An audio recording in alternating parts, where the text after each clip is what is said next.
guys, good day. So for today's video, we're going to discuss or we are going to have a quick review about Skinner's theory of behaviorism. So by the way guys, I'm Lawrence Dupalag. I'm from BSED Science 1A. So let's start. First of all, Boris Frederick Skinner, or mas kilala natin bilang B.F. Skinner. He was an American psychologist, behaviorist, inventor, and social philosopher. He was the Edgar Peirce Professor of Psychology at Harvard University. He believed that the behavior is motivated by the consequences we received for the behavior. He believed that the best way to understand behavior is to examine its causes and consequences. He called this operant conditioning.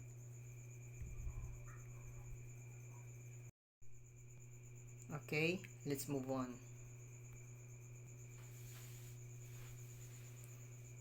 Operant conditioning. Operant conditioning or instrumental conditioning is a theory of learning where behavior is influenced by its consequences. Behavior that is rewarded will likely be repeated, and behavior that is punished will occur less frequently. So, in this means yung mga behavior natin or our behavior na na-appreciate or may praise or anything, may reward, it's either sa home or sa school or everyday life sa mga bata, ay if yun may reward ay mauulit yun at makakagawian yun ng mga bata. So on the other side, punished will occur less frequently. So if yung bata ay napaparusahan or sa dahil hindi nila kaaya-ayang ginawa, di na nila yun uulitin dahil nga na-punished sila. So first of all, we have neutral operant. Responses from the environment that neither increase nor decrease of probability of being repeated. They are responses from the environment that produce no stimulus other than focusing attention. So, as you can see to the picture, nako-confuse yung bata. So, it's neutral in the middle. It's either right or wrong. Or parang ano nila yun, parang hindi nila alam nung gagawin. It's neutral in the middle. Okay?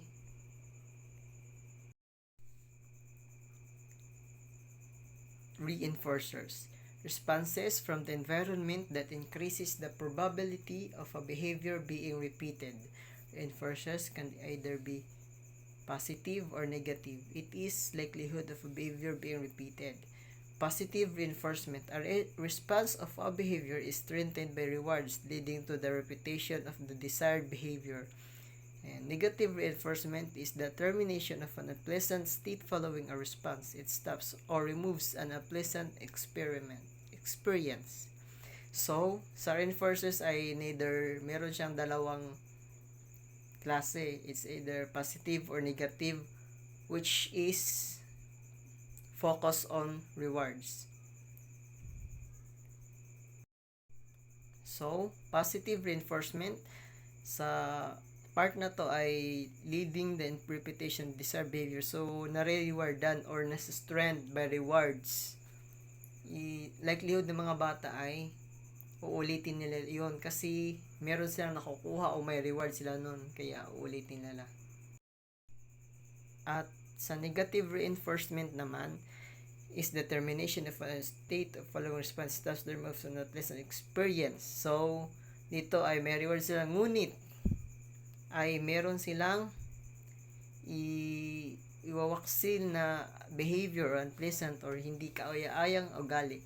So, ito ay kanilang iwawaksi or hindi na nila ito uulitin ng mga bata dahil gusto ng mga more knowledgeable one na mawala ito. So, let's move on. Number 3, punishers. Response from the environment that decrease the likelihood of a behavior being repeated. Punishment weakens behavior. These are the negative operands that decrease the likelihood of a behavior. Positive punishment, it involves adding something unpleasant immediately following a behavior to decrease the likelihood for that behavior happening in the future. And negative punishment, it involves removing something rewarding immediately following a behavior to decrease the likelihood of that behavior happening in the future. So, basically speaking, yung punishers ay yung mga punish or tinatawag natin itong mga hindi na mga parusa. Sige, sa positive punishment ay adding something unpleasant or in a positive way na punishment, yung scolding na wag mo na tong ulitin dahil masama to, and the children or the kids will never repeat it again kasi nga sinabihan na sila in a positive way, which is really engaging. And negative punishment involves removing something rewarding immediately following a behavior to decrease the likelihood happening in the future. So, sa negative punishment is strong or mas intense ang pagka-punish sa kanila. Kaya mas naiisip na bata na hindi na nila ito uulitin pa sa hinaharap or sa mas dadating pa. Let's move on. Implication for education. Teacher can use it in classroom, improve the level of learning among children in two ways. Behavior modification. Operant conditioning gains significance as it can, with the right adequate responses and consequences, induce a change towards the desired behavior of a student. For example, student accidentally spills the juice from the floor, then the teacher scolds the teacher. A positive punishment and told them to be careful the next time. The child is not only required to clean up the spilled juice but also applied carefulness in his behavior. So what just like I said, if positive lang yung pag-punishment mo or pag-engage is malilearn na bata na hindi na nila ulitin yun kasi nga mali nila yun at nasabihan na sila ng more knowledgeable one or what we call teacher or guardians like that. So, let's move on. Number 2, rewarding.